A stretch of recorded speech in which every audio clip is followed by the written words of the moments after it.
are in the midst of what appears to be a colossal and history-making blackout. People trapped in elevators and buildings, they have activated the emergency command center. You're staggering, trying to take in as much information as you can. Mayor Bloomberg's advice is to go straight home. The subway system is down. Ottawa is completely without power now. The lightning-quick domino series of failures. Gotta go to the bathroom and you can't even go nowhere. 50 million people are thought to have lost power.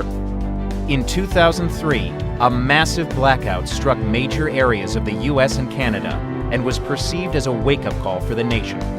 We've got a real crisis in our grid, and this is why, despite being a superpower, we have a grid that is comparable to a third world country, and that's not right. I don't think you can ever say with 100% confidence we won't have a blackout.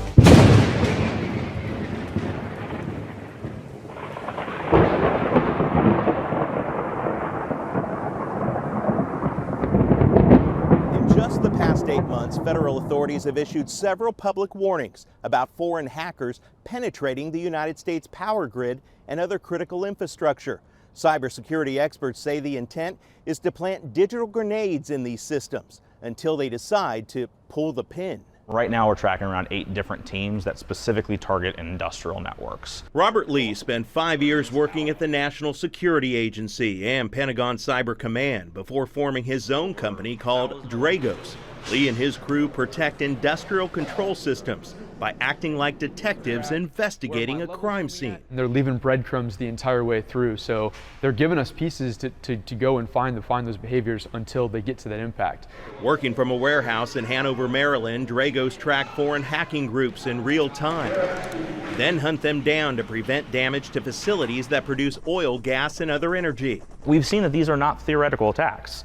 And my team was actually involved in the 2 different Ukraine attacks that happened, so Ukraine 2015 and Ukraine 2016. A national level adversary compromised portions of their power grid and did exactly that. We're able to turn off the lights in those regions. Now Lee says these cyber enemies are going way beyond controlling just light switches. But now we're starting to see really aggressive behavior on, well, I'm going to design a capability to kill people outside of conflict, outside of war, to target civilian life. And an attack on the United States would create casualties on a massive scale. Research shows a cyber attack on the power grid killing electricity would potentially leave millions of Americans without food, clean water, access to money, health care, and more. Frankly, the United States is under attack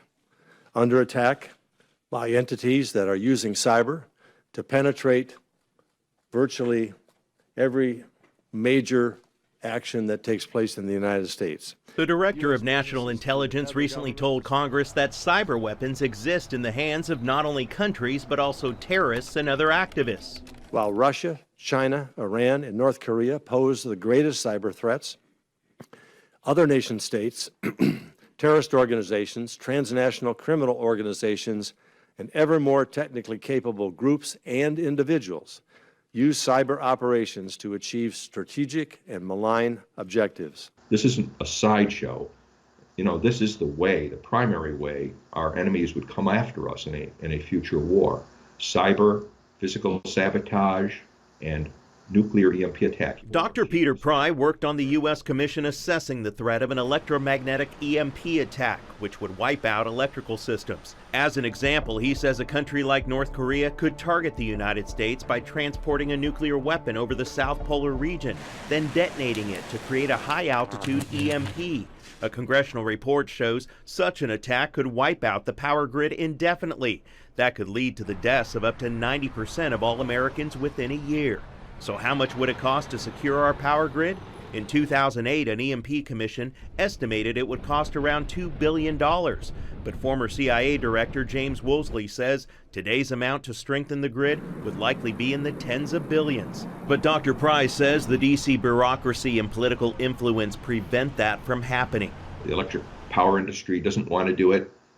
They have vast lobbying resources on K Street.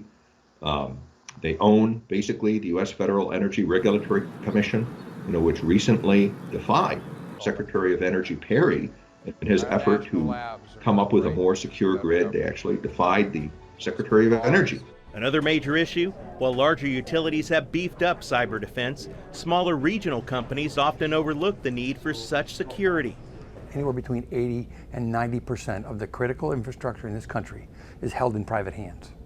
And so, other than the regulators, there's no real control over doing the things that you need to do, the basic blocking and tackling of cyber hygiene and so forth. Since our critical infrastructures depend on each other, Homeland Security holds exercises like Cyberstorm 6. It simulates various cyber attacks simultaneously on a variety of facilities, forcing federal, state, and local agencies to work with private companies to quickly find solutions. The ability to exercise how we coordinate, how we collaborate, how we share information, because that is just as important, as we've seen in every real-life incident, as the actual technical means of identifying who's doing it and getting them off the computers. Bottom line, enemies big and small want to plant cyber sleeper weapons within our infrastructure so they can eventually use them to destroy our way of life. The challenge will be ensuring a full team effort between both the U.S. government and private enterprise to fully protect us. Electricity is really far more important than anyone realizes. We take it for granted, we flick the switch and it goes on, but it has to be in balance or the lights go out. There has been a massive power outage throughout much of the Northeast, both of the United States and of Canada. Millions and millions of people were caught by surprise when the electrical grid suddenly crashed. It shut down 100 power plants, from Ottawa down to Cleveland and as far east as New York.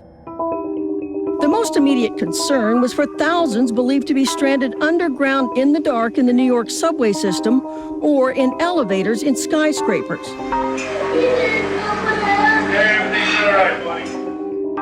The attacks of 9/11 were pretty fresh in everybody's mind, and the first thought on almost every New Yorker that I spoke to's mind was, is this terrorism?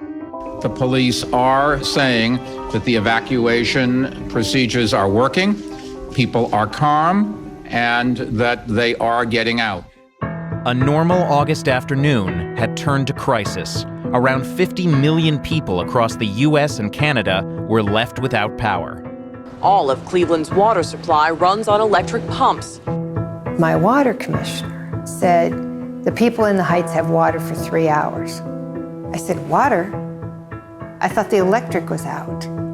He said, Mayor, how do you think the water gets from the lake to the people in the Heights? You can get along in the dark, you can get along in the heat, but water becomes a health and safety issue very quickly. While terrorism was soon ruled out, there was a frenzied search to unravel the mystery behind the source of the blackout. We don't know yet what went wrong, but we will. What we're hearing on the radios is that there was some sort of incident in Ontario, Canada. There was a lot of finger pointing. U.S. officials initially accused a mishap at a Canadian utility plant. The mayor of Toronto fired back. Tell me, have you ever seen the United States take blame for anything?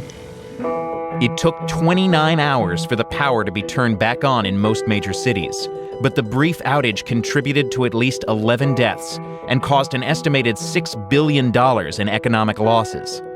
We were fortunate that the grid stayed up as it did and it didn't continue cascading any further.